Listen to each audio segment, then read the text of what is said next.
Hello छात्रों, मैं विनीश कुमार आपके लिए मोल अंश का दूसरा वीडियो उसके आंकिक प्रश्न लेकर आया हूँ। तो सब जानेंगे सबसे पहले मोल अंश होता क्या है।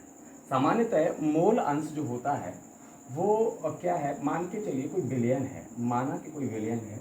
उस बिलियन में आपने एक ए, एक बी और एक सी प्रकार के कुछ ऐसे अवयव ले रखे हैं जिनको डाला है और एक घोल बना लिया, एक बिलियन बना लिया है। अब इस बिलियन में ये मोल अंश का मतलब होता है कि इस टोटल बिलियन में, कुल बिलियन में, माना इसका बी का पूछा जाए तो बी का मूल अंश क्या है, यानी इसका मतलब है पूरे बिलियन के रेस्पेक्ट में, अनुपात में कितना है, बी कितना अनुपात का हिस्सा है, बी का अनुपात क्या है, या फिर ए का इस पूरे के प्रति अनुपात क्या है, या फिर सी का इस पूरे के प्रति अनुपात क्या है। मतलब सीधा ये है, बी का कितना अंश है पूरे में, ए का कितना अंश है हिस्सा यानी भागीदारी कितनी है, या सी का पूरे में कितनी हिस्सेदारी है, भागीदारी है। तो अगर जानना हम जाने कि माना ए का हिस्सा चाहिए हमें, ए का हिस्सा मतलब सीधा है, हिस्सा से आप सीधा लिंक रखिए अंश, ए का अंश कितना है। अब वो अंश मोल में ज्ञात करते हैं, हिस्सा या आप उसको ये मोल अंश, ठीक है, मोल अंश।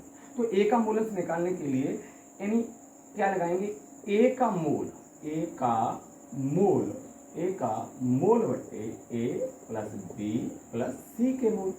इसका मतलब ये हुआ कि ए का चाहिए तो ए के मोल बट्टे टोटल कुल मोल, ये पूरे में कितना हिस्सा है। अगर हम यहीं बी का चाहिए, बी का मोल, अगर मोल अंश निकालना है, बी का मोल अंश निकालते हैं तो बी का मोल बट्टे ए प्लस बी प्लस सी का मोल।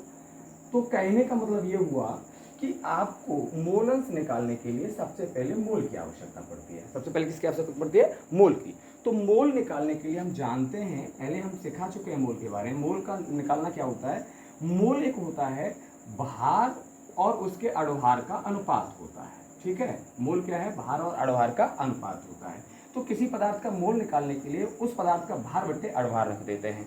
तो जैसे मान लीजिए आप ले लीजिए कि अगर आपका 40 ग्राम NaOH है, क्या है, 40 ग्राम NaOH है, तब इसका अगर मोल निकालें तो इसी का भार बट्टे इसका अड़भार, तो इसका भार कितना 40 और अड़भार भी होता है 40, तब क्या हो जाएगा, इसका नहीं मोल बराबर 1 निकला है। इस तरीके से आप मोल भी निकालते हैं। ओके, इस प्रकार हम कह सकते हैं कि किसी का आप मोल अंश निकालने के लिए उसका मोल पहले निकालना पड़ेगा। तो आप क्या निकलवा सवाल में, ग्लूकोज का मोल प्रभाज या मोल अंश ज्ञात करना है तो उसका पहले मोल निकालिए। तो ग्लूकोज का मोल बराबर ग्लूकोज का भार बट्टे ग्लूकोज का अड़भार। अब ग्लूकोज का भार कितना सवाल में, 1.8 ग्राम, और अड़भार क्या होता है 180। देखो मैंने निकाल के देखा है, सूत्र होता है C6H12O6। तो ये 6 कार्बन है, तो इसलिए एक का 12 होता है, तो 6 बार 6 के 72, और इसका 12 और इसका एक ऑक्सीजन का 16 होता है, तो 6 का कितना हो गया 96, तो टोटल करोगे तो 180 हो गया। इस प्रकार से आपका ये अड़भार भी क्लियर हो जाता है। तो ये अड़भार आपने निकाल लिया 180। अब इसको जब आप कैलकुलेशन करते हो इस अड़भार का तो कितना लगता है, आप देखेंगे इस पॉइंट को, देखें ये निकालेंगे तो 18 बट्टे पॉइंट हटाया कितना हो गया 1800, और इसको जब कैलकुलेट करोगे तो क्या हो जाएगा 18 एकम 18, 18 एकम 18, यानी 1/100 कितना बन गया 1/100। अगर इसको सॉल्व करोगे आगे तो क्या बनेगा 0.01, क्या बनेगा 0.01 मोल। इसका मतलब ये हुआ कि आपने ग्लूकोज के मोल निकाल लिए हैं। अब अभी और बिलियन में दूसरा क्या है, जल है, तो जल के भी मोल चाहिए। तो जल के मोल बराबर जल का भार कितना है 90 बट्टे जल का अड़भार कितना होता है 18 पंजे 90, मतलब 5 मोल, कितना 5 मोल। अब यहाँ से मोल दोनों के निकाल लिए। अब हमें क्या चाहिए, ग्लूकोज का मोल प्रभाग चाहिए। तो लिखते हैं C6H12O6 का मोल प्रभाज या मोल अंश एक ही बात होती है। तब जिसका मोल अंश चाहिए उसका मोल बट्टे कुल मोल, तो ग्लूकोज का चाहिए तो ग्लूकोज का मोल कितना निकला 0.01 बट्टे टोटल कुल मोल बिलियन के अंदर। बिलियन में क्या क्या था, जल भी था और ग्लूकोज भी था, तो कुल मोल क्या है, इसका मोल है 0.01 प्लस और आपका जल का कितना निकला 5। इस प्रकार से आपका कैलकुलेट बनता है 0.01 अपॉन 5 में ये जोड़ोगे तो 5.01 ये बना। अब पॉइंट से पॉइंट हटा दोगे तो 1/501 बनता है, 1/501 बनता है। और इसको जब कैलकुलेट करोगे 1/501 को, तो ये कैलकुलेट आपका आएगा 0.019। कितना बनेगा? ये बनेगा आपका 0.019, ये आपका मोल अंश हुआ। लेकिन इसको इतना भी छोड़ सकते हो, कोई दिक्कत नहीं है, ठीक है। इस प्रकार से आपका ये न्यूमेरिकल सॉल्व होता है।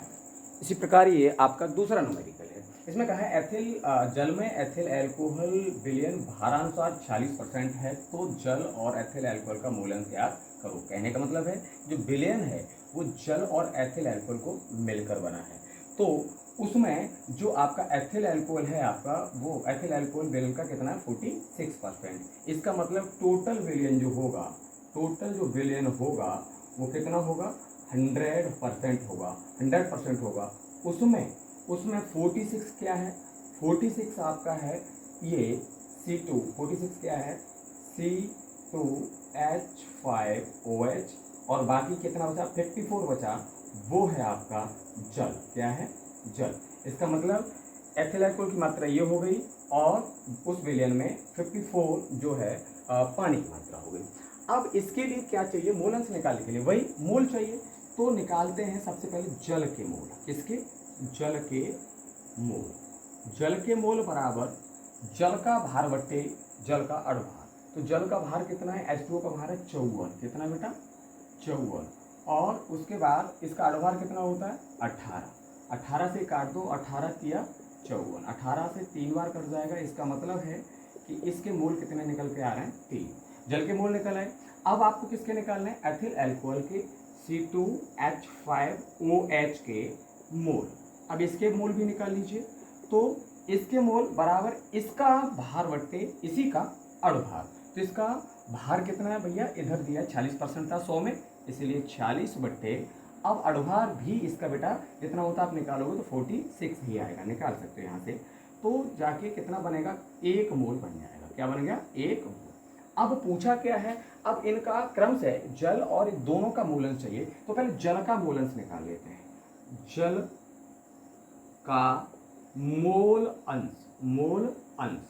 यानी जल का मूल अंश निकालना है, तो जल के मोल बट्टे कुल मोल। तो जल जिसका ज्ञात करना होता है उसी के बट्टे कुल, तो जल के मोल बटे कुल मोल। अब आगे बढ़ते हैं। जल के मोल कितने भैया निकाल रखे हैं हमने? कितने हैं हमारे? 3। और कुल मोल कितने? कुल का मतलब 2 लोग थे, इसमें 2 पदार्थ थे, जल और एथिल अल्कोहल। तो इसका ये और इसका ये, तो 3 + 1 बराबर कितना हो गया? 3/4। इसको 3/4 को और अगर आप आगे ले जाओगे तो क्या बन जाएगा? 0.75 मोल। हालांकि इसको आप इतना भी छोड़ सकते हैं, ठीक है। अब दूसरा चाहिए हमें क्या? C2H5OH के मोल। किसके चाहिए? C2H5OH के मोल। जब इसके मोल निकालने हैं तो इसी जिसके मोल निकालने हैं तो उसी के मोल बट्टे कुल मोल। तो अब इसका मोल कितना है? 1 बट्टे कुल मोल कितने हैं? 3 + 1, टोटल कितना हो गया? 1/4। इसको सॉल्व करोगे तो क्या बन जाएगा? 0.25 मोल। इस प्रकार से आपने किसी भी पूरे 100% विलयन में से 46% आपका ये था, बाकी बचा वो जल था, तो इसका अलग अलग आपने दोनों के मोल निकाले। दोनों के मोल निकालने के बाद अब मोलंश आराम से निकाल सकते हैं, क्योंकि मोलंश के लिए जिसका ज्ञात करते हैं मोलंश, उसके मोल बट्टे कुल मोल चाहिए होता है, तो इसलिए आपको मोल निकालने ही पड़ते हैं। सबसे पहले मोल निकालिए, सवाल बड़ा सरल हो जाता है। Thank you. इसी प्रकार ये और अगला सवाल, ये सारे सवाल बोर्ड परीक्षा में कहीं ना कहीं आ चुके हैं और आगे भी आने की इसकी पूरी संभावना है, और इस दृष्टि से इनको मैं आपको दे रहा हूँ। अब ये भी देखिए, इसमें कह रहा है कि भारानुसार 25% ग्लिसरॉल। इसका मतलब है कि 25% ग्लिसरॉल के विलयन, यानी विलयन बनाए ग्लिसरॉल के साथ 25%। इसका मतलब 100 में 25 तो ग्लिसरॉल है, तो इसका मतलब अब टोटल विलयन कितना है बेटा? 100। इसमें 25 क्या है? ग्लिसरॉल है। 25 क्या है? ग्लिसरॉल है। अब बाकी दूसरा क्या होगा? तो बेटा हमेशा विलयन में विलायक जब नहीं दिया रहता तो उसको हम क्या मानते हैं? जल मानते हैं। तो बाकी 75 बचा, वो क्या बचा? जल। तो तो अब इस तरीके से हमने दोनों पता कर लिए कि किसी भी विलयन में परसेंटेज वाले में एक ग्लिसरॉल है 25% और बाकी 75 कितना होगा जो है जल होगा। तो मोल अंश ज्ञात करने के लिए ग्लिसरॉल की मोल चाहिए, तो मोल अंश, तो उसके लिए सबसे पहले मोल निकालिए। तो सबसे पहले आप क्या निकालेंगे, क्या है, एक निकाल लेते हैं जल, सबसे पहले जल के निकाल लेते हैं, जल के मोल, जल के मोल, जल के मोल बराबर जल का भार बट्टे अणुभार। जल का भार कितना दिया है 75, ये दिया है 75 बट्टे अणुभार कितना है 18। अब 18 से जब 75 में भाग दिया जाएगा तो बनेगा 4.18 बचे 3, अब 3 बचे तो उसके बाद फिर तो 18 एकम 18 और मतलब ये 4.16 बन जाएगा। कितना बन जाएगा 4.16। अब दूसरा जल के मोल निकाल लिए। अब हमें किसका चाहिए बेटा, अब हमें चाहिए ग्लिसरॉल के मोल, C3H8O3 के मोल। इसके लिए यानी इस जिसका मोल चाहिए उसका भार बट्टे उसका अणुभार। अब इसका भार कितना 25 बट्टे अणुभार इसका होता है 96, कितना होता है, सॉरी 92, कितना होता है 92, 92 होता है। अच्छा 92 जब इसको निकालोगे तो निकलेगा 0 पॉइंट कितना निकलेगा 0.27, तो ये इसके मोल है और बेटा ये इसके मोल है। अब आपको क्या चाहिए, ग्लिसरॉल के मोल अंश चाहिए बस। तो इसके मोल अंश चाहिए तो देखते हैं C3H8O3 के मोल अंश, जिसका मोल अंश चाहिए होता है उसी के मोल बट्टे C3H8O3 के मोल बटे कुल विलयन में कुल मोल का मतलब जल के मोल, मतलब जल प्लस ग्लिसरॉल, जल प्लस ग्लिसरॉल के मोल, ठीक है।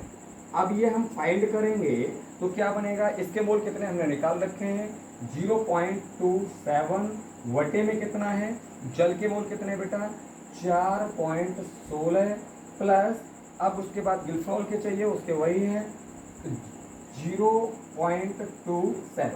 इसको जब आगे सॉल्व करेंगे तो कितना बन जाएगा, इसको सॉल्व करने के बाद बन जाएगा 0.27 बटे इसको इसमें जोड़िए 6 7 13 की 3 हासिल 1 2 और 1 3 और 1 4 पॉइंट का पॉइंट 443, कितना बन जाएगा 443। और जब इसको सॉल्व करेंगे तो 0.060 ये किसके मोल आए, ये मोल अंश पर, इसके यानी ग्लिसरॉल के मोल अंश प्राप्त हो गए। इस प्रकार से आपके न्यूमेरिकल सॉल्व होते हैं और ये कहीं ना कहीं गत वर्षों में आए हुए हैं। कृपया इनको एक बार अपने कॉपी पेन लेकर इनको सॉल्व कीजिए अपने आप। और अगर आपको लगता है कि आपने कुछ सीखा है मेरे द्वारा तो लाइक और सब्सक्राइब अवश्य करें, जिससे मेरा भी मनोबल बढ़ेगा और मैं आए दिन नई वीडियो आपको देता रहूँगा। थैंक यू, धन्यवाद।